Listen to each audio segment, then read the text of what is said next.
Good morning, students. Once again, I welcome you all on online classes of Jamna Christian Junior High School. I am your history teacher. So, students, today we will start the new chapter, chapter number 2, and the chapter name is The Egyptian Civilization. It is on page number 70. The Egyptian civilization developed 4000 years ago on the bank of river Nile. The Nile Valley is a narrow strip of fertile land protected on the east by the Red Sea and on the west by the Sahara Desert. In ancient times, the desert and the sea acted as obstacle to possible invaders. This ensured that the Egyptian civilization enjoyed an undisturbed existence for almost 2000 years, the longest among the known civilizations. Now I will tell you the location and origin. Ancient Egyptian, like other early civilization, developed in a river valley, the valley of river Nile. The river Nile was central to the whole civilization and was a constant and major influence on its development.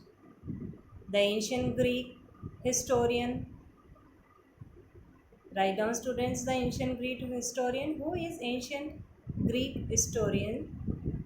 That was Herodot, called Egypt. Herodot called Egypt the gift of Nile. Every year without fail, the river would overflow its banks, transforming the entire valley into a vast lake. When the water receded, they left behind a deposit of black fertile soil around each bank. Crops grow easily in the soil and yield rich harvest.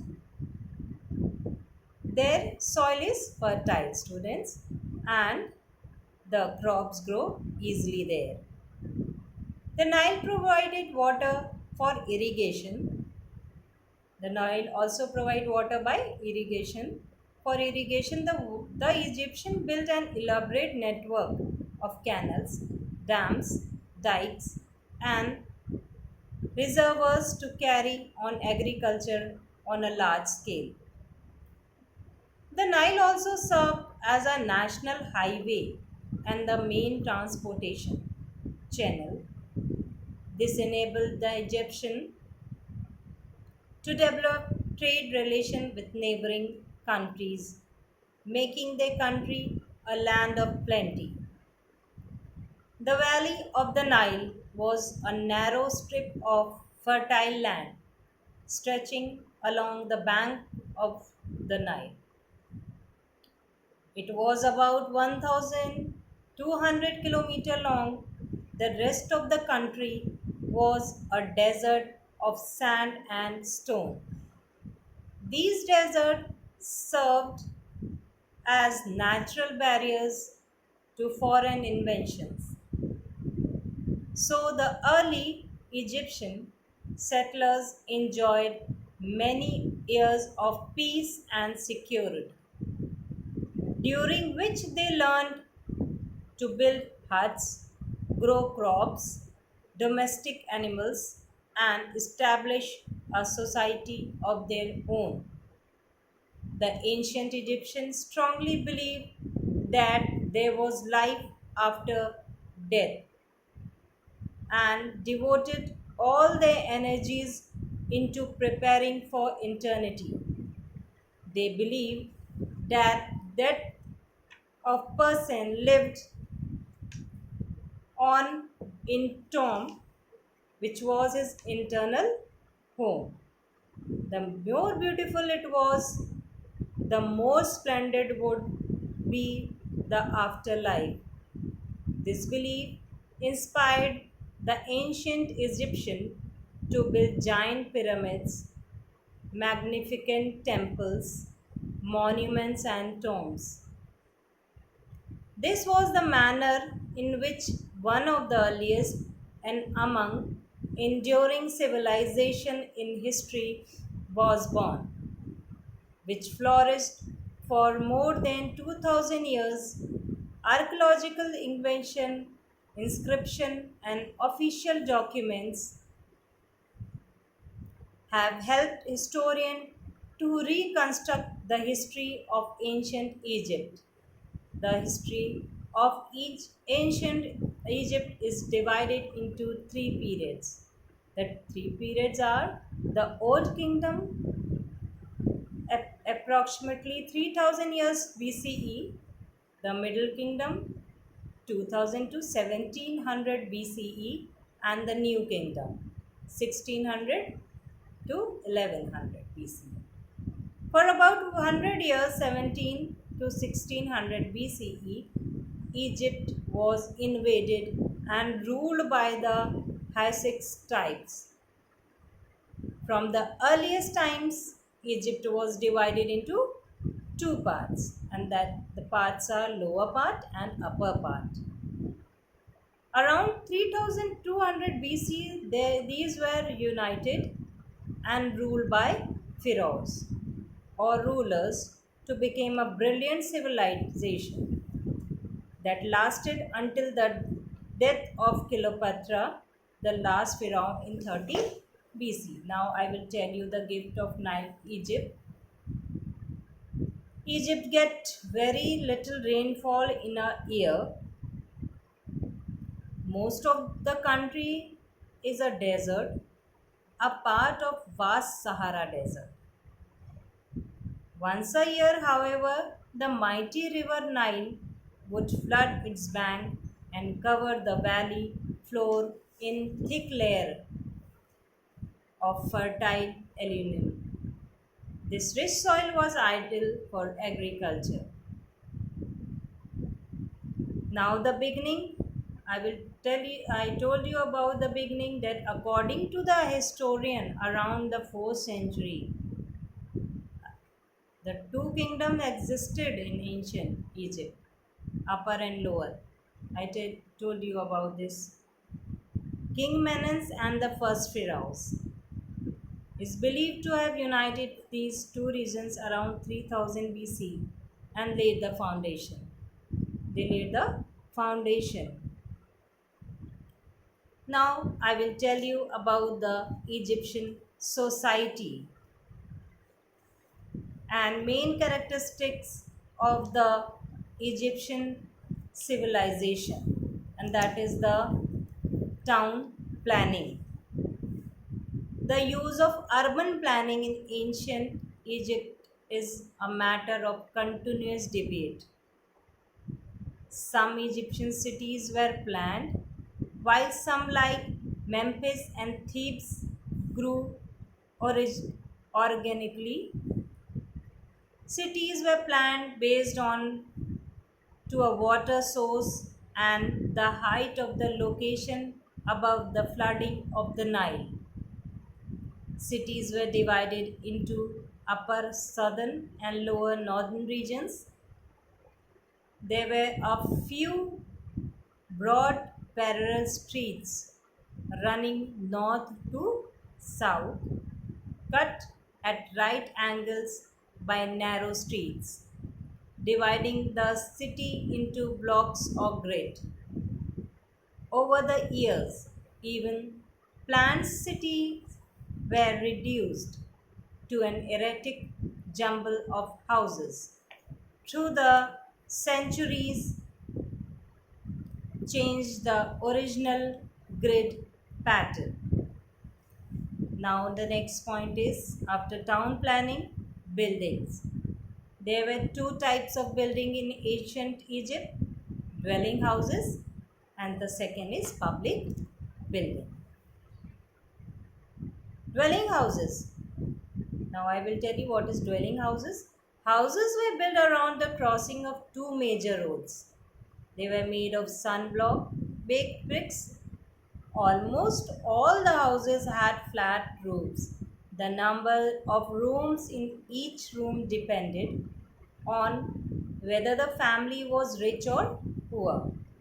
While most people lived in a one or two room houses without bathrooms, the rich lived in three-storied houses, usually made of stones, with as many as 30 rooms with bathroom. So difference between flat roofs the num is that poor people lived in a one or two rooms only, and the rich people lived in 30 rooms, and the bathrooms are attached with it, and the poors they don't have bathrooms. And with 30 rooms they have garden also and pools also. An average house had 3 rooms. The average house had 3 rooms, a courtyard and a kitchen area. A narrow stairs led to the roof. The windows were small and placed high up on the walls, close to the ceiling to keep out the sun and let the daylight enter.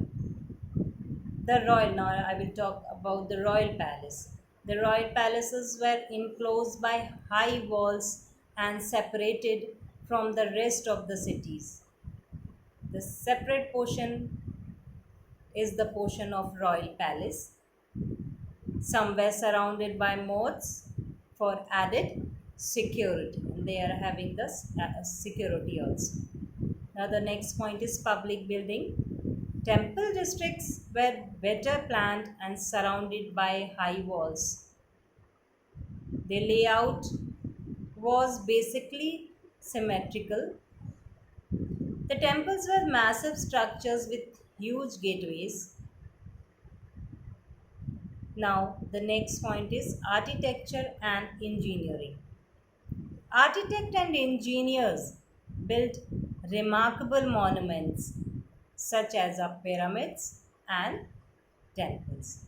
Architects and engineers made monuments and pyramids, temples. The Great Pyramid at Giza. Where is the Great Pyramid? At Giza. Is one of the seven wonders of the ancient world. Another architectural wonder is the Sphinx. After Giza, another architectural wonder is the Sphinx, a mythological figure with the body of a lion and the head of a human. That Sphinx is mythological figure. His body is made up of lion and the head of a human. It is carved out of a single block of stone. Now I will tell you about the society. Social structure. The Egyptian society was divided into three distinct classes, and the classes are the upper, the middle class, and the lower class. First is the upper class, consisted of royal families like rich landowners, high ranking priests, government officials, and doctors. Second is the middle class. The middle class consisted of merchants, manufacturers, craft peoples, and the lower clergy. Third is the lower class, consists of peasants at the bottom of the society. Heresy were the slaves who were mainly prisoners of war. Now I will tell you the family life of Egyptian. Family life of Egyptian were close knit groups. The relationship between husband and wife and the children was usually close. The father was the head of the family, and women were treated with respect, and their prosperity rights were protected. They were more or less equal to men in the eyes of the law. Children enjoyed carefree and happy lives. The boys were sent to school and the girls stayed at home and learned housework.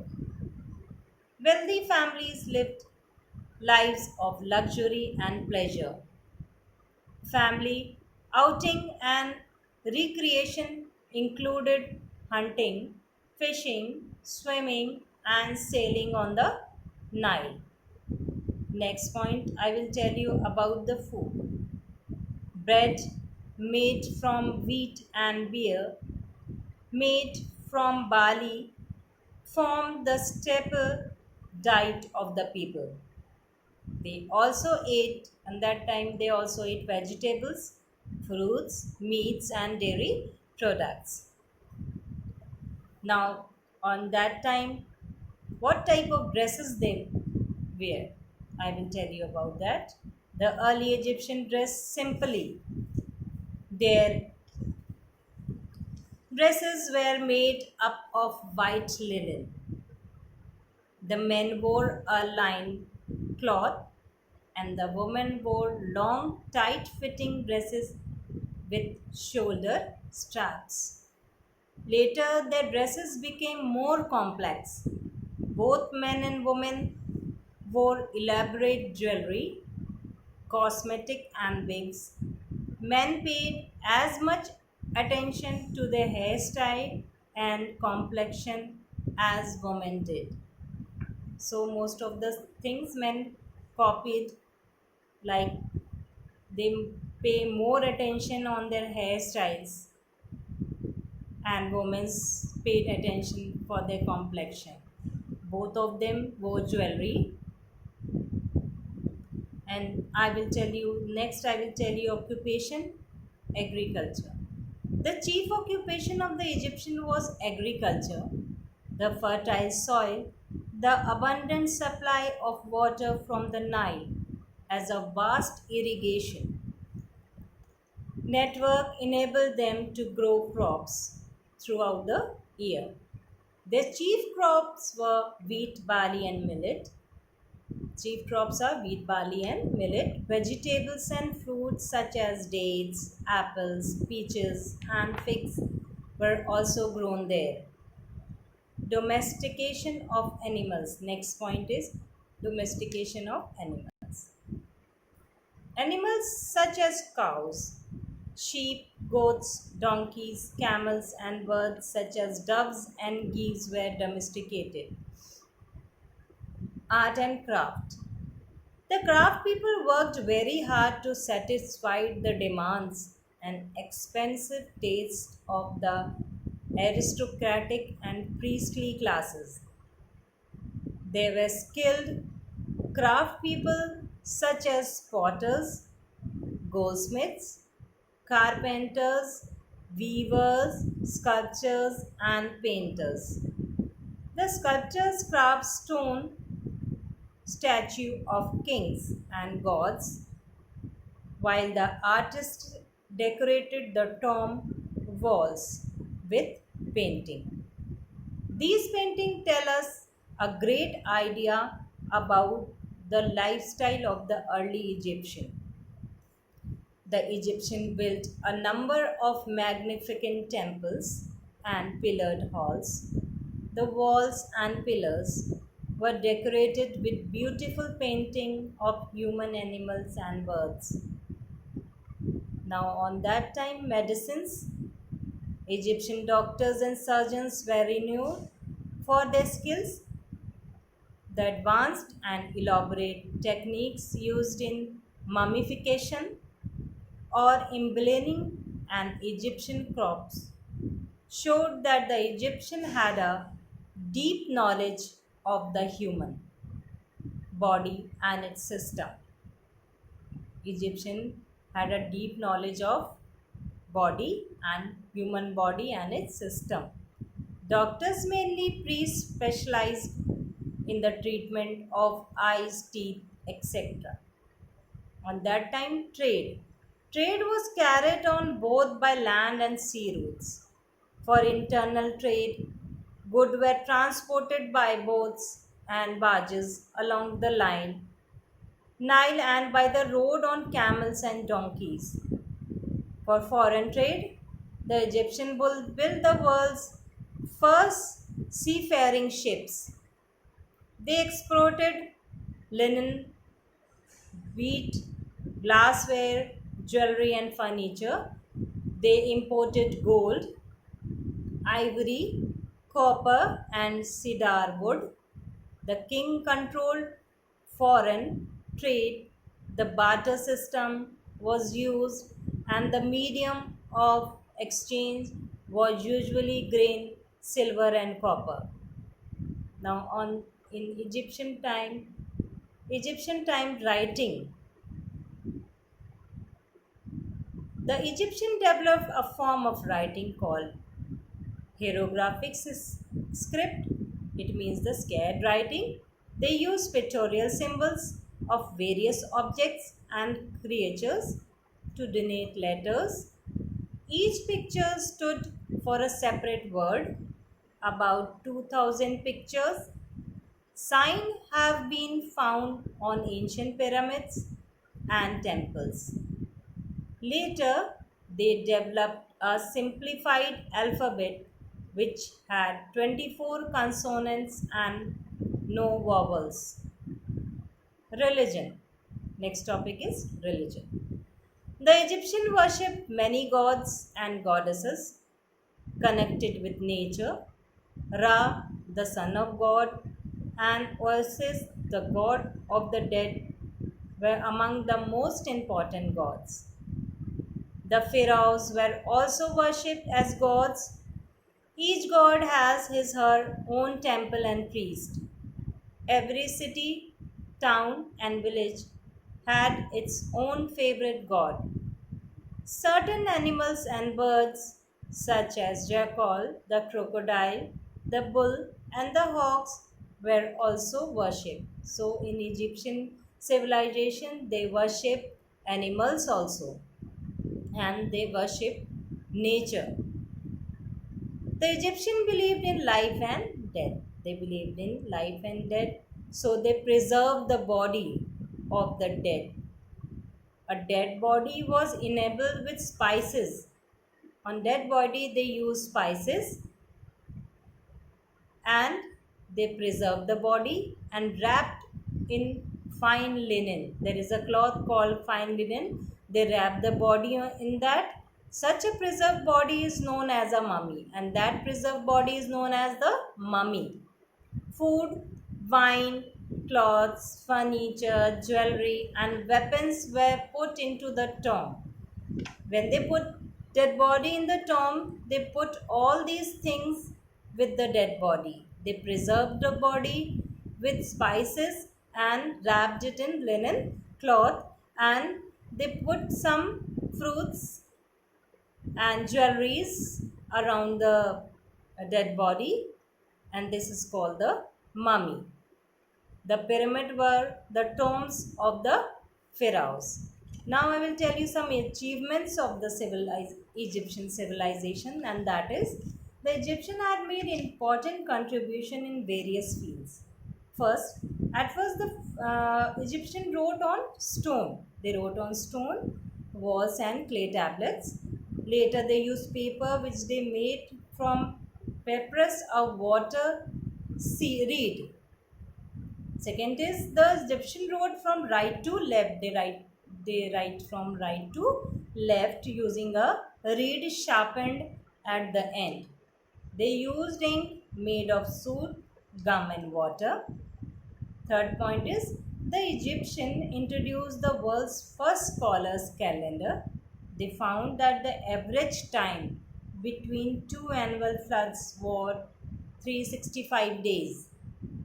The year was divided into 12 months, each consisting of 30 days. The remaining 5 days were used for celebrating religious festivals. The remaining 5 days they celebrate the festivals. Next is the highly advanced system of mathematics were developed by the Egyptian to deal with the tasks such as constructions of pyramid and other monuments, land survey and the calculation of revenue.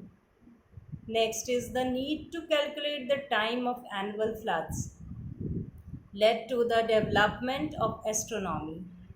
The Egyptians were the first to make an instrument to observe the movements of stars and planets. They were first to make an instrument through which they see the movement of stars and planets. They also invented the water clock to read the time at night. They also invented the water clock to read the time at night. The Egyptian mummies prepared thousands of years ago and still well preserved. This is proof their advanced knowledge of medicine and human anatomy. The decline of the Egyptian civilization. The decline of the Egyptian empire set in with the collapse of New Kingdom. By 1000 BC, the glory and splendors of the Egyptian empire had declined. Foreign inventions and internal revolt weakened the empire and reduced it to a shadow of its former self. Egypt was repeatedly invaded by the Babylonians, Assyrians, Persians, and finally by Alexander the Great. Alexander founded the city of Alexandria. It later became one of the greatest culture centers of the ancient world. During the reign of Ptolemy, one of the Alexander's general, Ptolemy was the founder of the last dynasty of Egypt. Herodotus, writing in the 5th century BC, observed there is no country that possesses so many wonders, nor any that has such a number of works which defy description. I will tell you some values and skills. Even though they were surrounded by deserts, the Egyptian built one of the world's most prosperous civilization. This shows the importance of hard work and preservation. Now, students, on page number 23, write down important words in your copy. You have to make thick register. I think you all have made the thick register. Write down important words in your copy. Thank you, students. Have a nice day.